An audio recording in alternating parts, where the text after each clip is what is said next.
কৃষক বন্ধু প্রকল্পকে নিয়ে অত্যন্ত গুরুত্বপূর্ণ একটা খবর চলে এসেছে এবং কৃষকদের জন্য খুবই সুখবর চলে এসেছে। যে সমস্ত কৃষকদের জমি নেই, অর্থাৎ যে সমস্ত কৃষকদের জমিহীন কৃষক যারা, অর্থাৎ ভূমিহীন কৃষক যারা, তাদেরকেও কিন্তু মুখ্যমন্ত্রীর ঘোষণা অনুযায়ী কৃষক বন্ধু প্রকল্পের আওতায় আনা হবে। পূর্বে কি হতো, আগে কৃষক বন্ধু প্রকল্পের নাম নথিভুক্ত করতে হলে অবশ্যই কিন্তু আপনার কাছে জমি থাকতে হবে এবং জমির খতিয়ান বা রেকর্ড থাকতে হবে, তবেই গিয়ে কিন্তু আপনি কৃষক বন্ধু প্রকল্পে আগে আবেদন করতে পারতেন এবং কৃষক বন্ধু প্রকল্পের যে আর্থিক সুবিধাটা সেটা নিতে পারতেন। কিন্তু নতুন বাজেট ঘোষণার সময় কিন্তু নতুনভাবে ঘোষণা করে দিয়েছে মুখ্যমন্ত্রী মমতা বন্দ্যোপাধ্যায় যে সমস্ত কৃষকদের কাছে জমি নেই, যে সমস্ত কৃষকরা ভূমিহীন বা জমিহীন, ওই সমস্ত কৃষকদেরও কিন্তু কৃষক বন্ধু প্রকল্পের আওতায় আনা হবে এবং কৃষক বন্ধু প্রকল্পের আর্থিক সহায়তা তাদেরকেও প্রদান করা হবে। কোন কোন কৃষকদেরকে কৃষক বন্ধু প্রকল্পের আওতায় আনা হবে জমি না থাকা সত্ত্বেও, কিভাবে আনা হবে, ওই সমস্ত কৃষক জমি না থাকা সত্ত্বেও কিভাবে কৃষক বন্ধু প্রকল্পে আবেদন করবে, কবে থেকে আবেদন শুরু হচ্ছে, আবেদন কিভাবে হবে, অনলাইন নাকি অফলাইন, কিভাবে আবেদন করলে আপনি নতুন করে কৃষক বন্ধু প্রকল্পে টাকা পেতে শুরু করবে জমি না থাকা সত্ত্বেও, সমস্ত বিষয়টা আমরা আজকের এই ভিডিওতে বিস্তারিতভাবে জেনে নেওয়ার চেষ্টা করব। ভিডিওটি বিস্তারিতভাবে দেখে নেওয়ার আগে ছোট্ট একটা অনুরোধ, যদি চ্যানেলে নতুন হয়ে থাকেন অবশ্যই চ্যানেলটা সাবস্ক্রাইব করে রাখবেন এবং নোটিফিকেশনটা অল করে রাখবেন এই ধরনের সমস্ত আপডেট সবার আগে পাওয়ার জন্য। চলুন আজকের আপডেটটা আমরা বিস্তারিতভাবে দেখে নিই। ভূমিহীন ক্ষেত মজুররাও কৃষক বন্ধুর আওতায়। অন্তর্বর্তী বাজেটে কৃষিক্ষেত্রের উন্নয়নে একাধিক গুরুত্বপূর্ণ পদক্ষেপের ঘোষণা করল রাজ্য সরকার।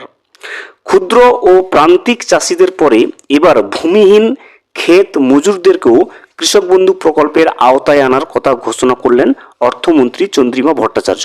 দেখতে পাচ্ছেন, যে সমস্ত কৃষকদের জমি নেই, যারা ভূমিহীন অথবা জমিহীন, তাদের প্রত্যেকে ওই সমস্ত কৃষকদেরকে কিন্তু কৃষক বন্ধু প্রকল্পের আওতায় নিয়ে আসার কথা কিন্তু রাজ্য সরকারের তরফ থেকে ঘোষণা করে দেওয়া হয়েছে অফিসিয়ালিভাবে।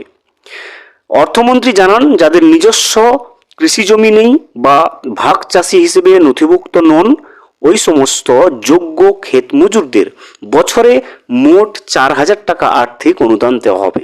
তাই পরিষ্কারভাবে দেখতে পাচ্ছেন, যে সমস্ত কৃষকদের জমি নেই বা ভূমি নেই, ওই সমস্ত কৃষকদেরকেও কৃষক বন্ধু প্রকল্পের আওতায় তাদের নাম নথিভুক্ত করা হবে এবং বছরে তাদেরকে টোটাল 4,000 টাকা আর্থিক সহায়তা দেওয়া হবে। 2,000 টাকার দুটি কিস্তিতে এই অর্থ দেওয়া হবে, একটা রবি মরশুমের এবং অন্য একটি খরিফ মরশুমে। অর্থাৎ যে সমস্ত কৃষকদের জমি থাকবে না তাদের কিন্তু টোটাল 4,000 টাকা বছরে দেওয়া হবে। দুটো কিস্তিতে দেওয়া হবে 2,000 টাকা করে। প্রথম কিস্তিতে দেওয়া হবে রবি মরশুমে 2,000 টাকা, অপরটি দেওয়া হবে খরিফ মরশুমে 2,000 টাকা। টোটাল বছরে 4,000 টাকা কিন্তু ওই সমস্ত ভূমিহীন অর্থাৎ জমিহীন কৃষকদেরকে, যাদের নতুন করে কৃষক বন্ধু প্রকল্পের আওতায় নিয়ে আসা হবে, তাদেরকে আর্থিক সহায়তা দেবে রাজ্য সরকার। অফিসিয়ালি কিন্তু সেটা ঘোষণাও করে দিয়েছে। উপভোক্তাদের চিহ্নিত করতে আলাদা তথ্য ভাণ্ডার তৈরির কথাও ঘোষণা করা হয়েছে। এছাড়া ক্ষুদ্র ও প্রান্তিক চাষিদের চাষের খরচ কমাতে সরকারি টিউবওয়েল ও নদীভিত্তিক সেচ ব্যবস্থার ব্যবহার বাবদ যে ফি দিতে হয় তাও কিন্তু সম্পূর্ণ মকুব করা হয়েছে। এই সিদ্ধান্তে চাষের ব্যয় কমবে, কৃষকদের আর্থিক সুরক্ষা আরও জোরদার হবে। দেখতেই পেলেন, কৃষকদের জন্য কিন্তু অত্যন্ত সুখবর এবং অত্যন্ত গুরুত্বপূর্ণ খবর দিলেন রাজ্য সরকার। মুখ্যমন্ত্রী মমতা বন্দ্যোপাধ্যায় কিন্তু এ বিষয়ে অফিসিয়ালি ঘোষণা করে দিয়েছে ইতিমধ্যে যে সমস্ত কৃষকদের কাছে জমি নেই, যে সমস্ত কৃষকদের জমির খতিয়ান বা জমির রেকর্ড নেই, আদৌ তাদের কাছে কোনো রকম জমি নেই, অর্থাৎ ভূমিহীন ওই সমস্ত জমিহীন ওই সমস্ত কৃষকদেরকেও কিন্তু কৃষক বন্ধু প্রকল্পের আওতায় নিয়ে আসা হবে। তাদের নামও নথিভুক্ত করা হবে কৃষক বন্ধু প্রকল্পে এবং তাদেরকে টোটাল সর্বমোট বছরে 4,000 টাকা দেওয়া হবে দুটো কিস্তিতে।